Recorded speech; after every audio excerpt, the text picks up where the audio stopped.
Good morning, everybody. It is Wednesday morning, November 29th. I have several things that I want to talk about here real quick.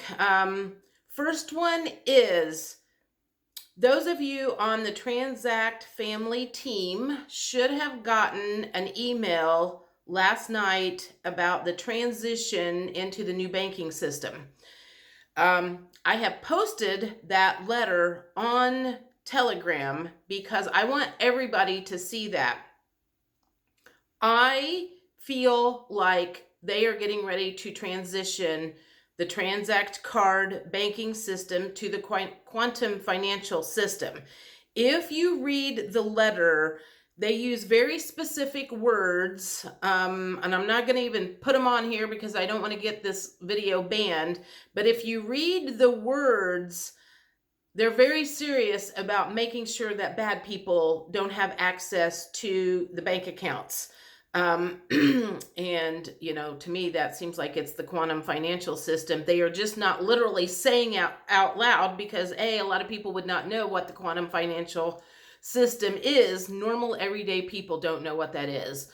People like you and me do. So anyway, they have a corporate call this afternoon. I feel like they're going to talk about that, maybe more in depth. I will also post that on the Telegram channel if anybody wants to listen to that. They're shutting the whole system down to transfer this over into this new banking platform. They have been very secretive about who the bank is because they didn't want to get it hacked, I assume. It's just very kind of secretive and protective, and it just feels like this is kind of what we've all been waiting for. So, talking about hacking and security breaches or whatever.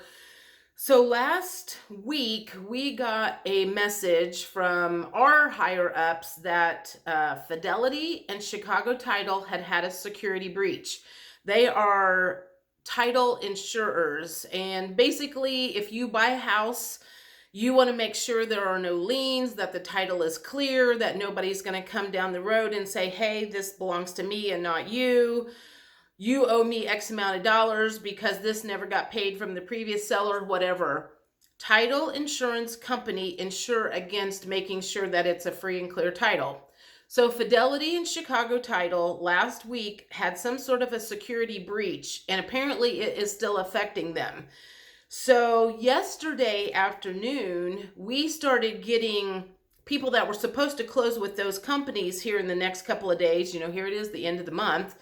And they're flipping over to Meridian Title because they need somebody that can close these deals fast because their original title companies were not able to do that. My understanding is Fidelity and Chicago Title are sister companies, so this affected both of them. I do not know how many customers it affected, but I do feel like they are nationwide, so I'm guessing this happened to a lot of people. So yesterday afternoon, we were getting a lot of calls and we're flipping over to you. And one call in specific, I had a little gal call and she's like, I need to get wiring instructions from you.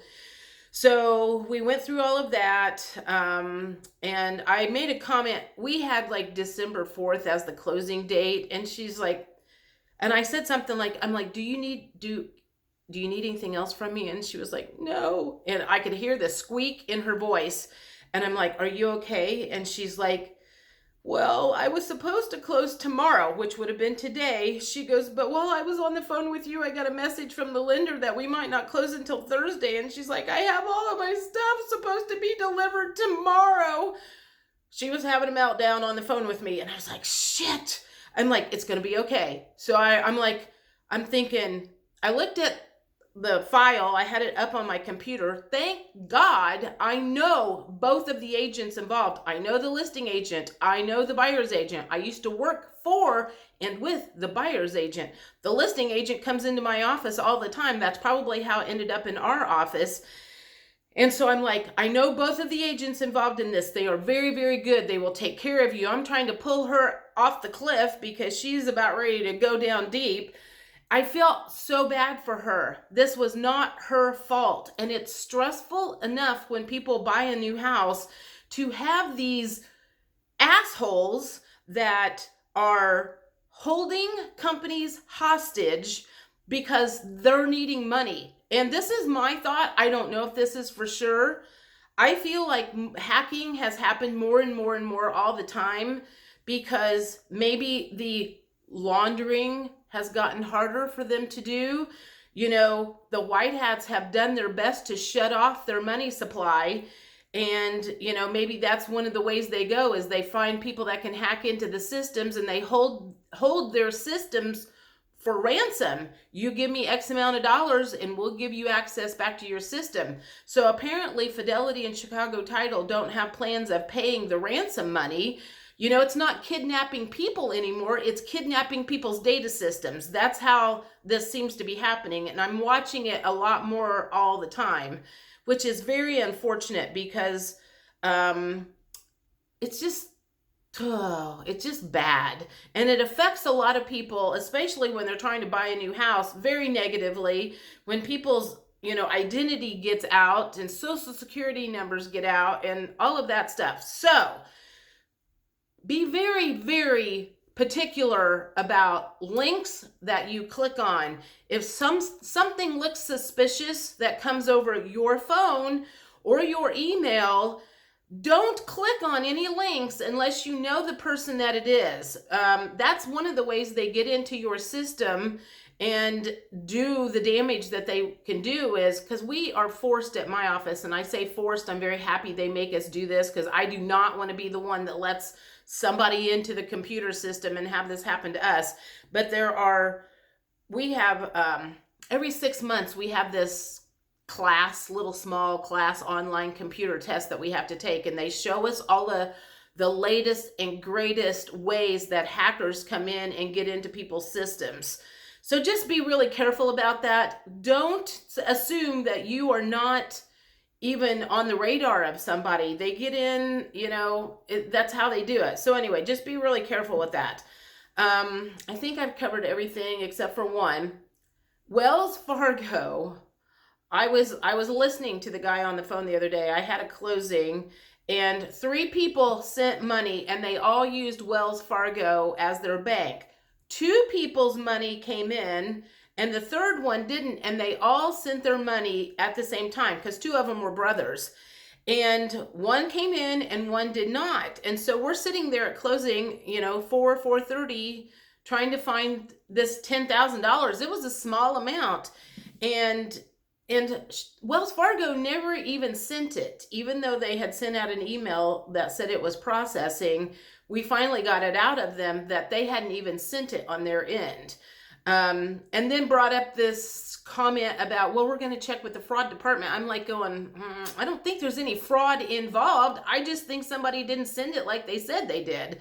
So anyway, I am so over these crooked bankers screwing people over. That's all I'm going to say. I mean, it's just like, God. Anyhow, I don't think I have anything else to say. Look at that email that I posted on Telegram so you can, I would be interested to hear your comments.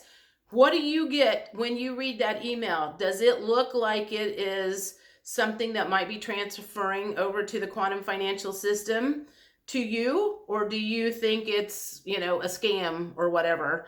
If you do, no big deal. That's your opinion. You don't know everything. I don't know everything. And for those of you that there is a know your customer feature that is coming to set up to this new banking platform. They're going to make you jump through a lot of hoops. Fortunately, it's for our own good, so people can't do bad things to our bank accounts. So that's going to be coming down. I think they're going to be talking about that on the corporate call this afternoon. So I think that's it. Talk to you later. Bye.